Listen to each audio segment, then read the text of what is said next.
Jazzcast Pros. In this episode of the Healthy Illness Podcast, I'm talking about mindfulness, mindlessness, and ways you can spot mindlessness in your life and why mindfulness may be a great opportunity for you to connect with the present moment, decrease stress, decrease issues related to mental health challenges. We have had a lot of conversations in this new season around mindfulness. That is the theme for the season. And I thought it would be great to kind of revisit what mindless activities look like in the brain and, how to begin kind of shifting your mind into a present seeking mindful state.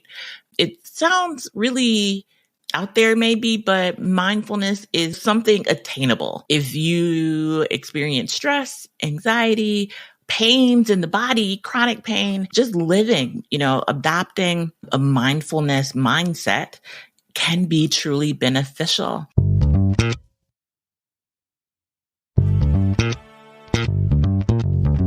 Welcome to Healthy Illness Podcast, a podcast helping you build healthier relationships while living with mental health conditions. I am your host, Kelly Marie, and this episode is all about identifying mindless behavior in your life and ways to begin practicing mindfulness. If you did a quick search on mindfulness and mindfulness techniques, the name Jon Kabat-Zinn may pop up for you. So Jon Kabat-Zinn is like the mindfulness expert when it comes to mental health and well-being, when it comes to addressing chronic pain and anxiety, depression, and other mental health conditions. He really is, the grandfather, I would say, of mindfulness being used in that way.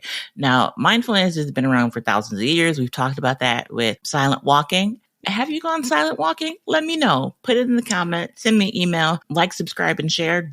Mindfulness is this opportunity to be present and what that means and doing it in a non-judgmental way. And there's two definitions I'm going to give you. One by Jon Kabat-Zinn. He defines mindfulness as the awareness that emerges through paying attention on purpose in the present moment and non-judgmentally to the unfolding of experience moment by moment. I think that's pretty cool, but there is, I think, a more user-friendly definition, and that could be found in the Dialectical Behavior Therapy Skills Workbook. I talked about that in a previous episode. It's one of the workbooks I use in my self-care practices, also called DBT. So DBT is kind of rooted in mindfulness. They define it as the ability to be aware of your thoughts, emotions, physical sensations, and actions in the present moment without judging or criticizing yourself, others, or your experience. And I think that is so important to include the or your experience piece because, first of all, it's a journey. This is not something you just wake up and are an expert at. It's not something that you don't have to work at. It is a practice that always needs to be front of mind because the mind will wander. With that in mind, mindfulness really gives you that ability to detach yourself from your experience so that you can see it for what it is. We experience things and we pour into that experience our emotions, our previous experiences with people, with that person, life experience, stories we've heard from other people, instead of just seeing the experience for what it is in that moment. And there's a sense of, I would say, freedom and liberation that comes with being mindful because you're in this non-judgment zone. It's not about judging yourself or being hard on yourself for thinking a certain way. It's understanding, hey, I thought a certain way. Is that something I choose to carry with me, leave behind? Do I modify that thought? How can I change how I feel about that particular experience or thing? And so mindfulness gives us that opportunity to do that. I've shared with you that I finished an 8-week mindfulness-based stress reduction program, and that was founded by Jon Kabat-Zinn. but my program was delivered through Brown University and the University at Buffalo School of Nursing. They have a collaboration doing some research, and I was able to participate in the actual 8-week course to be able to incorporate mindfulness in my day-to-day life. And so I already had a mindfulness practice and incorporated mindfulness in loose ways throughout the day, throughout my, life experience, coming from therapy and DBT and managing my mental health conditions. But this program is for any and everyone. One of the things that the DBT book, the Dialectical Behavior Therapy Skills Workbook does, it really, to me, succinctly gives you like all the benefits of mindfulness and, review all of the research and show you where they get all their information from. But I'm going to wrap it up and just say that research has really shown that mindfulness skills are effective at reducing the odds of having another major depressive episode. It's effective at reducing symptoms of anxiety, at reducing chronic pain, decreasing binge eating, increasing tolerance of distressing situations, increasing relaxation, and increasing skills to cope with difficult situations. You don't have to have a diagnosis to experience depression, right? You don't have to have a diagnosis to experience some anxiety and anxiousness. You don't have to have a diagnosis to recognize that you have chronic pain, right? And so it's not so much about having a medical diagnosis. It is more about having the tools that you can use in order to cope with life. Life happens, right? And so how can we go about living in a way that allows us to decrease our stress and anxiety, right? Recognize what's happening. Like, this is not about not recognizing or about ignoring life or ignoring situations. Very much the opposite. It's about diving in and experiencing that moment in that moment and giving space and time to that place that you're actually in right now. And so one of the things I thought that would be helpful today would be to talk about mindlessness. There's an episode on mindlessness. Check that one out. To give you some key examples of mindlessness, kind of like as a checklist, right?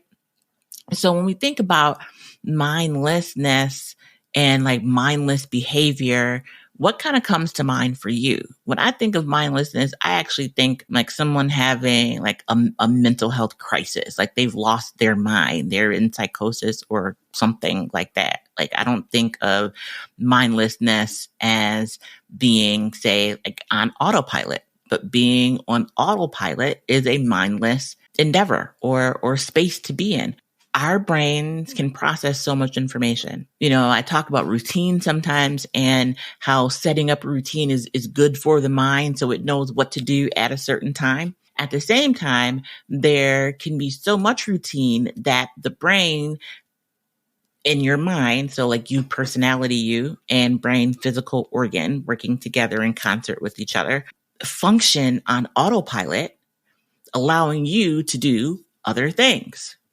To put that in context, like what does autopilot look like? I'm going to give you a couple examples from the DBT workbook that I thought when I read them, I was like, oh. So tell me if you had a moment when I give you these examples of mindlessness. So while driving or traveling, you don't remember the experience or which roads you took. Have you ever just ended up at home? How did you get there? Right? And not blanking out, but you don't have an active memory of your drive home. While having a conversation, you suddenly realize that you don't know what the other person is talking about. I'm guilty of that. I'm guilty of that because I started thinking about something else while that person's talking. While having a conversation, you're already thinking about what you're going to say next before the other person has even stopped speaking. That's mindless behavior, right? You are not focusing on the present moment. Those two conversations that I just mentioned, in practice, in mindfulness practice, you would be fully engaged, intently taking in and listening to what that person is saying, not listening to respond, right? But listening to listen. To gain an understanding, to hear their perspective. Here's another one. While reading, you suddenly realize you've been thinking about something else and have no idea what you just read. I'm guilty of that. Like, have turned the page and have continued to read the words, but I'm not absorbing the words, have no idea what I read, and have had to go back and reread what I've read because I don't know what I just read. Here's another one. This will be the last one. While walking into a room, you suddenly forget what you came to get. I know I'm not the only one. You walk into the room. I've done this. I've walked, left one space in the house and go to another space, telling myself, don't forget, when you get to the kitchen, grab the fill in the blank thing, only to get down to the kitchen, get back upstairs, and I didn't remember the thing I went downstairs to go get in the first place. Autopilot, mindless behavior, just being in the action without actually being in the action.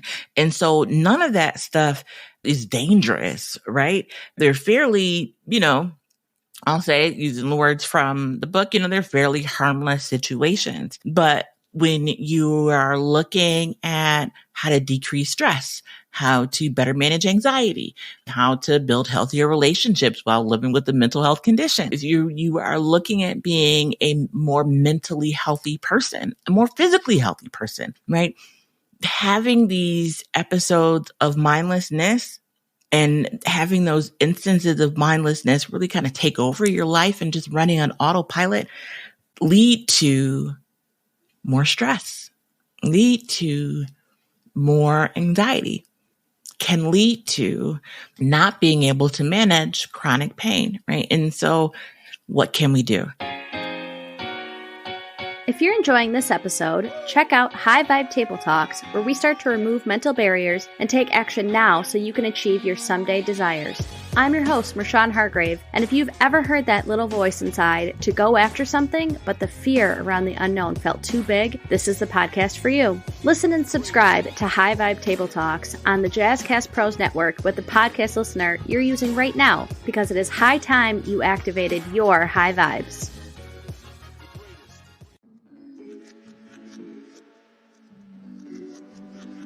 So in this episode, I wanted to be able to leave you with and walk you through mindfulness activity, and it will only take 1 minute. It is going to be experiencing a mindful minute. So what we're going to do is just spend 1 minute together in mindfulness. It means for 1 minute, I'm not going to speak. I'm going to turn on the timer, and Jazz is not going to cut out the 1 minute. She's going to let it play. You are going to start to finish for that 60-second time. Be aware of your surroundings. Be aware of where you are. Be aware of what you see.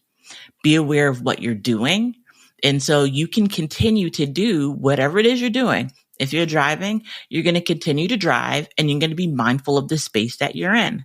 What street are you on? What color is the car in front of you? What license plate is the car in front of you? How many cars are on the road? Now don't start looking around and counting cars. I'm not talking about that. I'm talking about just being aware and mindful of the space you're in.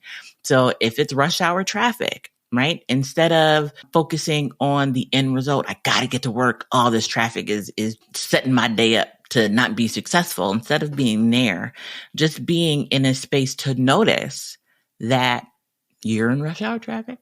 The car to the left of you is a red something. The cars in front of you have different license plates, right? Focus on what's happening around you. If you're at work or you're at home, if you're in a quiet space, what do you see? What do you hear? If you're inside, can you hear sounds that are outside? Can you hear your furnace cut on? Because it's that time of year. I guess depending upon where you live, it could still be the AC. So shout out to whoever got AC right now turned on. Do you have fans going? Can you hear a refrigerator running? Are kids outside playing? Do you hear the neighborhood cats meowing? Because I have neighborhood cats. But what do you hear? And so for 1 minute, you're just going to be mindful And I'm going to ask you some quick questions after this minute is over. So are you ready? You have your directions. You're only taking this minute to be aware of the minute and your surroundings. That's it. Your minute starts right now.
All right. There you go. The minute is up. What was that like for you? Did it seem to last forever? How many times have you been in the middle of doing something and you look up and an hour has passed or 2 hours have passed, 20 minutes have passed, right? 20 of those minutes. However you experience that minute, fast or slow. I know for me, initially being in this mindful minute space, the minutes seemed to last forever, which got me to thinking, if this 1 minute can feel this long, how is it that an hour can pass by in the blink of an eye? That, I would say, is the difference between being mindful and being on autopilot or in this mindless space, not being actively engaged in something. And so we are often in this rush, gotta get, gotta do, gotta get, gotta do space. And mindfulness really gives us the opportunity to just slow down and experience this moment, right, without judgment of ourselves, without judgment of anybody else, or without judging the experience, just being in it. One of the things I'm going to leave you with is an invitation to try this again. And this time, instead of setting the timer for 1 minute, I want you to just set the timer to run, to count. So it's more like a stopwatch versus a timed situation. You can use your watch or, just use your phone and open up the clock timer stopwatch.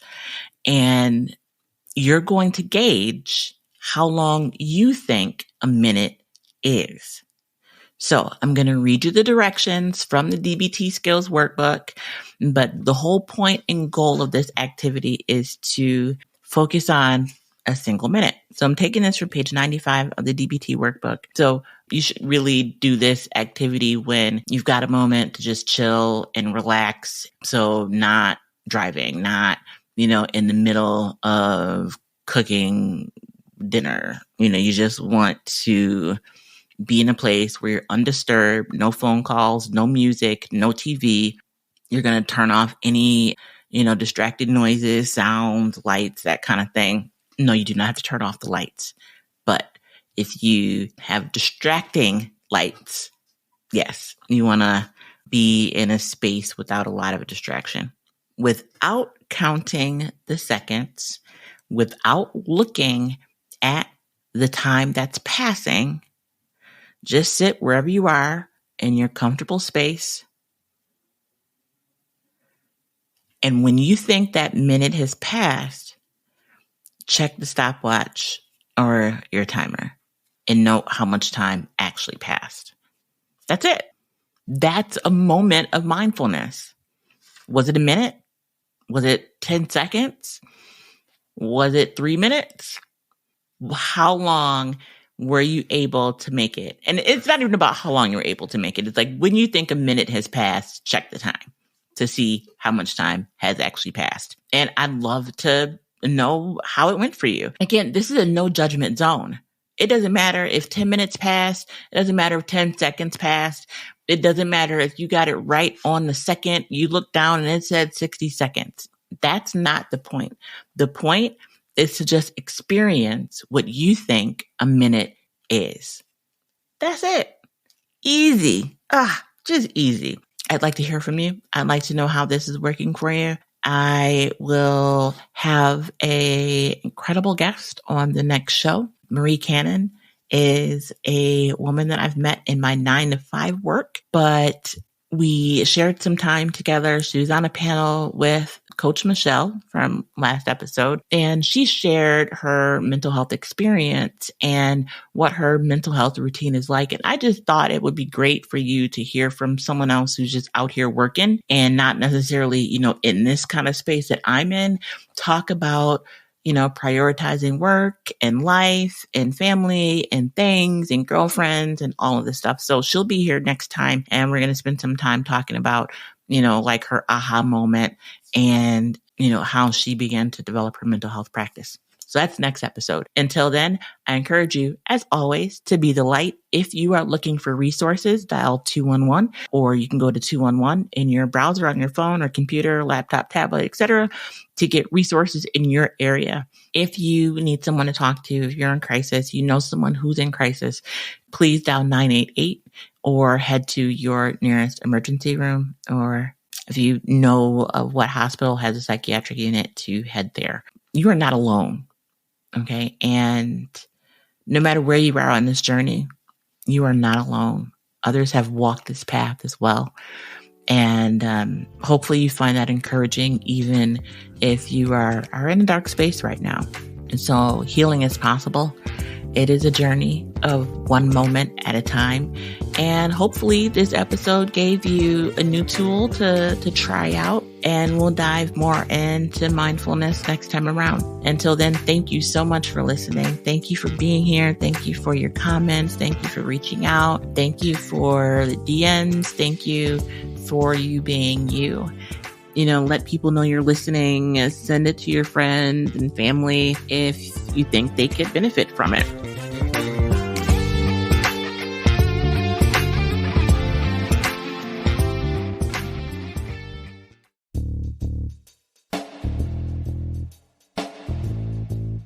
Greetings, everyone. My name is Ra. Yes, I am the host of Father Torch. I would like to take this time to invite you in my discussions on very, very important topics of being a Black and brown father in today's society. Being a parent, the other parent, we face trials and tribulations too. We have worries, we have feelings. Here at Father Torch, we promote the advocacy of being the dad you wish you had. Join me at fathertorch.com